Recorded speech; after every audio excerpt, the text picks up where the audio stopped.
میرے پاس وہ بھی نہیں تھے. جی تو حضور نے پھر اپنی طرف سے $400 مجھے دیے. ماشاءاللہ. 100 کے نوٹ تھے. جی مگر کراچی پہنچ گئے, وہ کسٹمر نے پوچھا بھی آپ کے پاس کتنی رقم ہے. جی میں نے بتا دیا کہ 400 ہے. جی تو وہ کہتا ہے یہ پاسپورٹ میں تو درج نہیں ہے, تو آپ نے کہاں سے لی. میں نے بتا دیا. جی تو انہوں نے وہ رقم رکھ لی اور کہتا ہے کہ اگر جانا ہے تو ایسے جائیں گے. جی میں نے کہا میں اسٹوڈنٹ ہوں اور وہاں ایک غیر ملک میں جا رہا ہوں, میرے پاس 1 سینٹ بھی ایکسٹرا نہیں ہے. جی تو نہیں آپ جھوٹ بول رہے ہیں. میں نے کہا مجھے جھوٹ بولنے کی کیا ضرورت ہے, جھوٹ بولنا تو پہلے بول لیتا. بہرحال کافی دیر ان کے ساتھ صبح آتا رہا, تو انہوں نے مجھے ایک نوٹ جو تھا $100 کا وہ واپس کر دیا. جی تو میں فلائٹ پکڑ کے چلا گیا.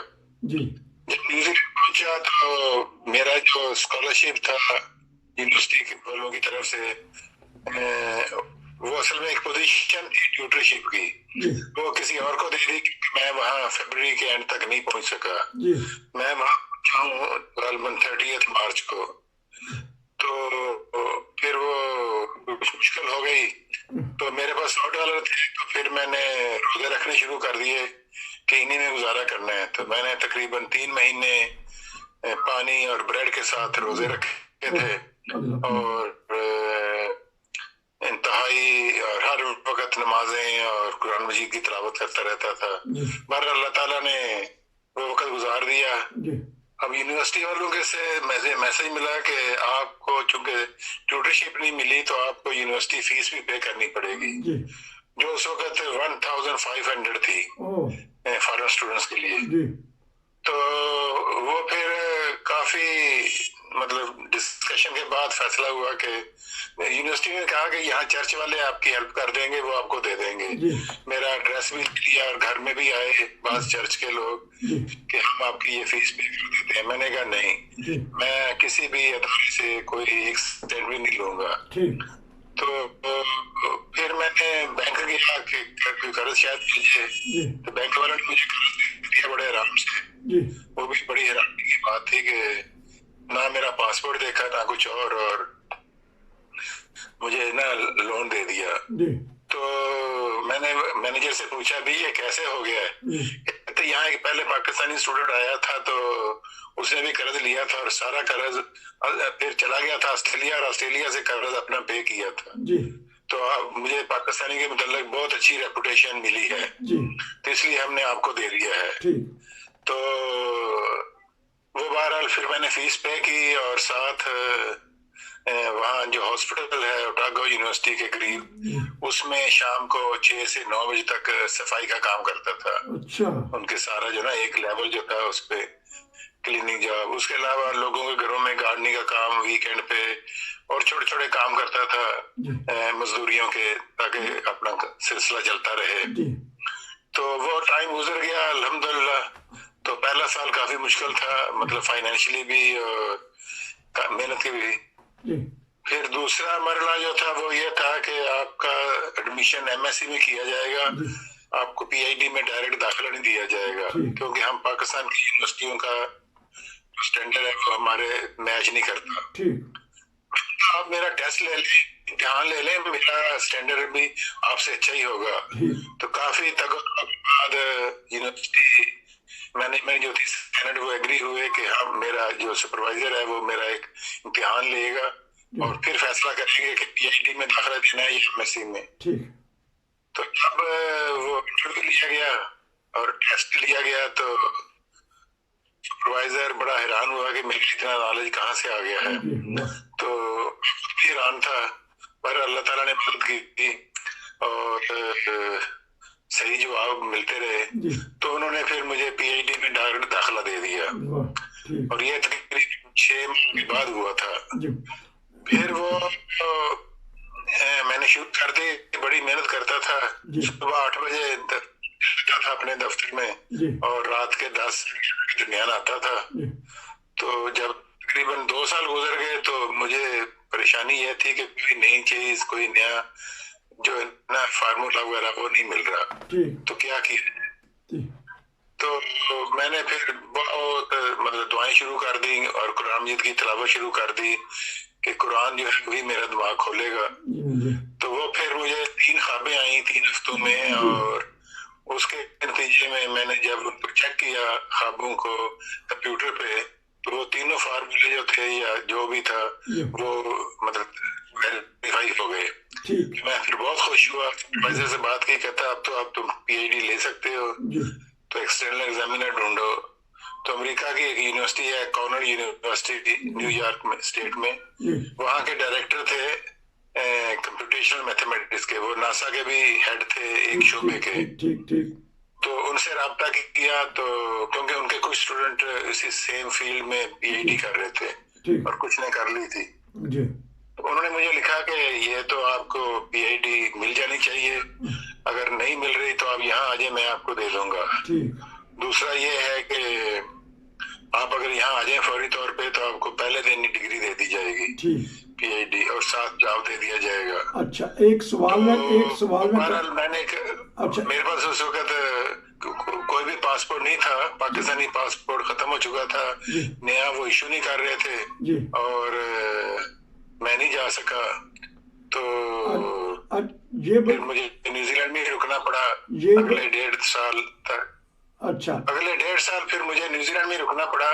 ڈگری تو مجھے مل گئی, میں نے ریکارڈ ہے یونیورسٹی کا کہ 30 مہینے میں 30 مہینے 2.5 ایئر میں اپنی ڈگری پوری مکمل کر لی تھی انکلوڈنگ ایوری تھنگ. ٹھیک.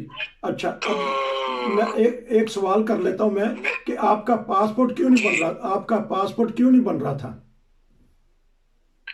وہ اصل میں 84 میں میرا پاسپورٹ ایکسپائر ہوا ہے مئی جون میں, تو میں نے فیبرری میں بھیجا تھا آسٹریلیا میں پاکستانی ڈپلومیٹک آفس میں, پاکستان ہائی کمیشن میں.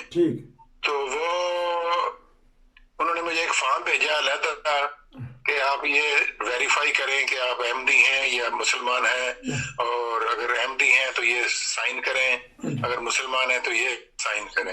تو کچھ گالیاں بھی تھیں حضرت مسیح کو گالیاں, تو میں نے پہلی دفعہ وہ چیز دیکھی تھی, مجھے ابھی اس کا علم نہیں تھا. تو پاکستان میں اپریل میں لا بنا تھا وہ 80 کیا کہتے ہیں 295 298 سی.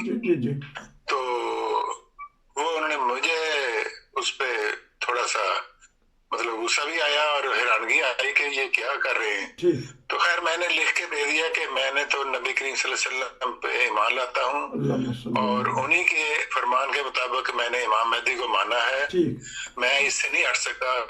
تو آپ مطلب پاسپورٹ مجھے دے دیں ایز اے احمدی مسلمان. تو انہوں نے نیوزی لینڈ حکومت سے درخواست کی کہ اس کو ڈپورٹ کر دیا جائے. نیوزی لینڈ حکومت نے جب تلاشی لی کہ کون ہے یہ آدمی جس کو ڈپورٹیشن کا حکم ہوا ہے, تو وہ پتہ لگا کہ وہ تو اوٹاگو یونیورسٹی میں پی ایچ ڈی کر رہا ہے. تو وہ بڑے خوش ہوئے. تو میرے علاقے کا جو ایم پی تھا وہ مجھے ملا, میں نے اس سے اپائنٹمنٹ لی ہوئی تھی. تو کہنے لگا کہ آپ یہاں 3 سال پورے کریں, ہم آپ کو اپنا پاسپورٹ دے دیں گے, اپنی شریعت دے دیں گے. تو میں نے کہا اچھا. اس وقت ابھی تقریباً 2 سال ہوئے تھے مجھے, 2 سال اور 2 مہینے. تو پھر تو وہ بہرحال پھر مجھے اپنا وقت گزارنا تھا وہاں, 3 سال پورے کرنے تھے.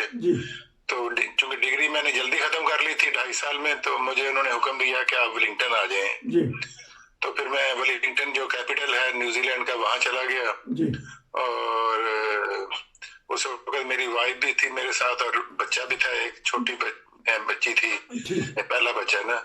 تو وہاں سے پھر ولنگٹن آئے اور ولنگٹن میں جاب کی تلاشی شروع ہو گئی اور 12 جاب مل گئے, بڑے اچھے جاب آفر ہو رہے تھے. تو وہاں جاب بھی پھر کیا 1.5 سال. تو جب 3 سال پورے ہو گئے تو پھر میں نے اپلائی کیا, شہریت ملی. اس میں 6-7 مہینے لگ گئے تھے کیونکہ وہ گروپ کی اکٹھی کرتے ہیں سیرمنی. تو پھر اس کے بعد پاسپورٹ ملا. تو پھر ہم نے کیونکہ ہمیں تو پسند نہیں تھا, واپس پاکستان جانا چاہتے تھے, تو پاکستان گئے. تو مگر وہاں مجھے جاب کے لیے کوشش کی, مگر وہ کہنے لگے کہ آپ چونکہ روا کے ہیں اور احمدی ہیں تو بڑا مشکل ہوگا آپ کے لیے. اچھا ایک سوال کر لیتا ہوں میں. یہ بتائیے گا کہ آپ اکیلے گئے تھے نیوزی لینڈ, تو مسز کب کس بیس پہ آپ نے مسز کو بلا لیا تھا, یہ تھوڑا سا بتا دیجیے گا. میں وہاں گیا تھا ایز اے مجھے انٹری پرمٹ ملا تھا، جی جی، اور وہاں جا کے پھر میں نے اسٹوڈنٹ ویزے کے لیے اپلائی کیا تھا، ٹھیک ٹھیک ٹھیک، اور اسٹوڈنٹ ویزا ملنے کے بعد میں نے اپنی وائف کے لیے اپلائی کیا. تو کچھ مہینوں کے بعد یونیورسٹی نے بہت کوشش کی تھی، مگر اس میں بھی کیونکہ ان کے ڈاکومنٹ بھی تیار نہیں ٹھیک تھے روا میں، ٹھیک تو وہ لینے میں بھی مشکلات تھیں. 82 کی بات ہے. ٹھیک، تو بہرحال یونیورسٹی نے بہت مدد کی. جو رجسٹرار تھا یونیورسٹی کا مسٹر A.T. گرے، جی وہ مجھے بلا کے نا مجھے گائیڈ کرتا رہتا تھا، یہ کرو وہ کرو. ٹھیک ٹھیک ٹھیک، تو انہوں نے بہت کوشش کی کہ میری وائف جلدی سے جلدی آ جائے. جی وہ بہرحال یونیورسٹی والوں نے بہت پیار محبت سے رکھا مجھے، جی، اور وہ پھر آ گئی. اچھا 84 میں ہمارے جنوری میں بچی ہوئی پیدا. ماشاء اللہ. تو اچھا، کیونکہ اچھا ایک واقعہ میں، کیونکہ آپ نے جو مجھے بتایا تھا، ہمارے پاس 2 منٹ ہیں، کہ جب خلیفۃ المسیح ثالث رحمہ اللہ نے آپ کو الوداع کیا، انہوں نے خود اپنے ہاتھ سے آپ کو وہ تحفہ دیا وظیفے کے طور پہ $400. ہاں جی بالکل. جی وہ میں ملاقات کرنے گیا تھا، تو حضور نے پوچھا کہ آپ کے پاس کتنی رقم ہے. میں نے کہا میرے پاس تو کوئی نہیں ہے، جی روپے ہیں کچھ تھوڑے سے. جی، تو کہتے ریزرو بینک سے نہیں لیے. میں نے کہا وہ $30 دیتے ہیں، اس کے لیے $300 چاہیے. جی اس وقت 10 روپے کا $1 تھا. تو وہ میرے پاس $300 نہیں تھے. جی تو حضور نے پھر وہ اپنے سیکرٹری سے کہا کہ اندر سے نا پیسے منگوائیں. جی، تو وہاں سے پھر وہ مجھے $400 دیے، اپنے ہاتھ سے دیے تھے. کہنے لگے کہ یہ لے جائیں. واہ. اچھا، اب آخری 1 منٹ ہے. وہ جو ایئرپورٹ کا آپ نے معاملہ بتایا تھا کہ آپ نے بڑی ریکویسٹ کی کہ یہ تو مجھے خلیفۃ المسیح نے تحفہ دیا ہے، وہ والا واقعہ آپ کی زبانی میں سننا چاہتا ہوں، ناظرین بھی سننا چاہتے ہیں جی، تاکہ وہ ڈسکس آپ کی کیا ہوئی اس کے ساتھ جو ایئرپورٹ پہ تھا. مجھے پوری طرح اب یاد نہیں ہے کیا کیا پیسے، بس یہی تھا میں اس کے ترلے کروں کہ مجھے رقم واپس کر دو، میرے پاس اور کوئی رقم نہیں ہے، صرف یہی رقم ہے. تو کافی تگ و دو کے بعد اس نے پھر ایک نوٹ جو تھا 100 کا وہ مجھے واپس کیا تھا. تو وہ تو پاکستان میں عام چیزیں ہیں. ہم جب نیوزی لینڈ سے پہلی دفعہ واپس آئے تو کراچی آئے تھے، تو کسٹم والے چیک کرتے ہیں. میرے پاس ایک کتاب تھی ڈکشنری کی، جی تو میں نے وہاں نیوزی لینڈ میں خریدی تھی انگلش ڈکشنری کی. اس وقت انٹرنیٹ جو کہ نہیں ہوتا تھا، جی تو ڈکشنری کی بڑی ضرورت ہوتی تھی. تو وہ کہنے لگا یہ کتاب تو آپ کو الاؤ نہیں ہے. میں نے کہا اس میں کیا چیز ہے، جی انگلش ٹو انگلش ڈکشنری ہے. جی تو میرے ساتھ بحث کرنے لگ گیا کراچی ایئرپورٹ پہ. جی اتنے میں ایک دبئی سے فلائٹ آئی، تو اس کا دوسرا جو ساتھی تھا وہ کہنے لگا کہ دبئی کی فلائٹ آ گئی ہے، تو وہ مجھے چھوڑ کے وہی کہتا سامان پیک کرو اور نکل جاؤ. ٹھیک تو ہو وہ دبئی والی فلائٹ کی طرف چلا گیا. اچھا، تو پھر میں باہر آ گیا. ہم بس اس پروگرام تو کا پاکستان میں تو یہ عام چیزیں ہیں. ٹھیک ہے، حرام کھانا جو ہے وہ اپنا فرض سمجھتے ہیں. ٹھیک. ایئرپورٹ پہ تو کسٹم پہ تو اچھا، کیونکہ پروگرام کا وقت ختم ہو جاتا ہے، کیونکہ آپ نے یہ واقعہ سنایا کہ آپ خالی ہاتھ گئے تھے، صرف خلیفۃ المسیح نے آپ کو تحفہ دیا تھا، تبرک دیا تھا، اس میں سے بھی جو کسٹم والے ہیں ایئرپورٹ والے نے انہوں نے رکھ لیا، سو آپ کو دے دیا. تو آپ نے مجھے بتایا تھا کہ جب آپ 3 سال بعد واپس گئے ہیں تو بڑے فتح مندانہ طریقے سے شہریت لے کے، بچے لے کے، مسز لے کے واپس اترے ہیں. یہ واقعہ بتائیے چھوٹا سا، تو پھر انشاءاللہ پروگرام ختم کرتے ہیں. جی پھر جب واپس گئے تو پھر کیا بنا جی؟ کیا جب مجھے شہریت مل گئی، پھر پاسپورٹ مل گیا، تو میری وائف بہت بیمار رہتی تھی، ان کو سائنس کی تکلیف یہاں آتی تھی. ونٹر کا موسم کافی ونڈی اور ٹھنڈا رہتا ہے. ٹھیک ٹھیک تو وہ پھر کہنے لگی کہ ہمیں یہاں نہیں رہنا چاہیے. تو میں نے کہا ٹھیک ہے. تو مجھے پھر نا 2 جاب آفر تھی، ایک فجی میں اور ایک میں امریکہ بھی جا سکتا تھا اس وقت، فجی بھی جا سکتا تھا اور کینیا بھی جا سکتا تھا. مگر مجھے چونکہ افریقہ بہت پسند تھا، میں وہاں گھانا میں 3 سال گزار کے آیا تھا، تو اپنی جماعت کا حساب سے بھی مطلب اچھا سیٹ اپ ہے. تو میں جب گھانا گیا تھا تو کینیا میں رکا تھا، تو نیروبی میں 1 ہفتہ رہا تھا. تو وہ پھر میں نے وائف سے کہا کہ پھر کینیا چلے جاتے ہیں. تو پہلے پاکستان گئے, وہاں تقریباً 2 ماہ رہے اور کوشش کرتے رہے کہ کوئی جاب مل جائے. جب نہیں ملا تو پھر ہم کینیا چلے گئے تھے. جہاں تک پروگرام کینیا جب گئے ہیں, جب نیوزی لینڈ چھوڑا ہے تو ایک بچی تھی تقریباً 1.5 سال کی. ہم تقریباً 4 سال کے بعد گئے تھے, مطلب وائف تقریباً 3+ اور میں 4+ سالوں کے بعد گیا تھا. ماشاءاللہ. کیونکہ اب آج کا پروگرام ہم یہیں ختم کرتے ہیں. پاکستان سے نیوزی لینڈ پڑھائی کے لیے بالکل خالی ہاتھ گئے. جب گئے ہیں پاکستان, واپس اترے ہیں, آپ کے پاس ڈگری بھی تھی, آپ کے پاس شہریت بھی تھی, آپ کے پاس پیسے بھی تھے. یہاں تک آج پروگرام ختم کرتے ہیں. ناظرین, امید ہے کہ آپ کو یہ پروگرام پسند آئے گا.